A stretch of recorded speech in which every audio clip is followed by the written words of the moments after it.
कुछ कहानियां वहां से शुरू होती हैं जहां ज्यादातर लोग अक्सर हार मान लिया करते हैं। आज मैं आपको ऐसी एक कहानी सुनाने वाली हूँ।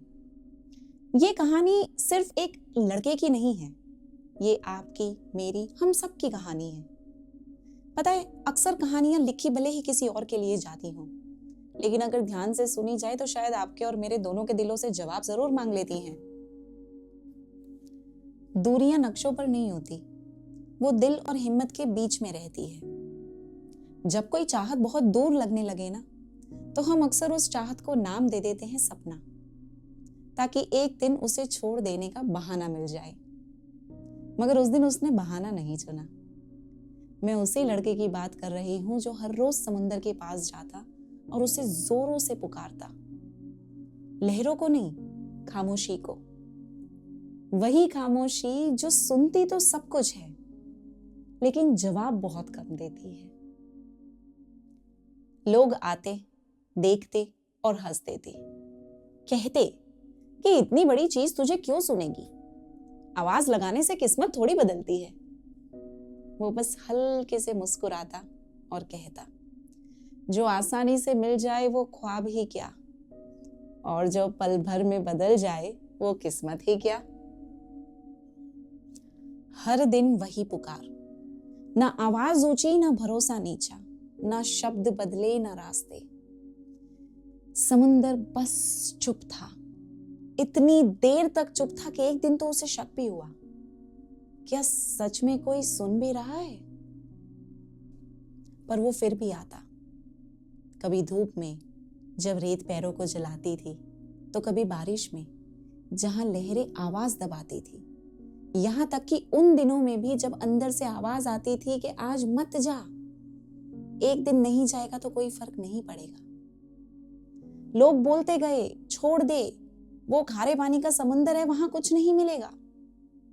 जहां नमक ज्यादा हो जाए वहां कड़वाहट के अलावा कुछ नहीं मिलता। पर उसने हार नहीं मानी। वो बस एक ही बात कहता कि जिस दिन मैंने हिम्मत छोड़ दी ना, समझ लेना उस दिन मैं हार जाऊंगा। लेकिन एक दिन आया, बहुत दिनों के बाद वो एक दिन आया, जब हवा ने करवट ली, हवा का रुख बदला और समुंदर की लहरें सामने से चलकर उसके पास आई। समुंदर उससे मिलने आया। जिसका तुम बरसों से इंतजार कर रहे थे, अगर वो खुद चलकर तुम्हारी तरफ आने लगे तो समझ लेना कि तुम सही दिशा में खड़े थे। नमक भरे पानी ने आकर उसके पैरों को छुआ और एक छोटा सा सुंदर सा शंख उसके पैरों के पास छोड़कर समंदर खामोशी से वापस लौट गया। उस लड़के ने शंख को उठाया, हाथ में रखा, देखा, मुस्कुराया, जैसे कोई जवाब हाथ आ गया हो। और तब उसे समझ आया कि समंदर आया नहीं था, वो बस मान गया था। समंदर उस लड़के की दृढ़ता के सामने हार गया था। इससे एक बात तो साबित हो जाती है कि कई आवाजें हर रोज लगानी पड़ती हैं। तो अब क्या हुआ?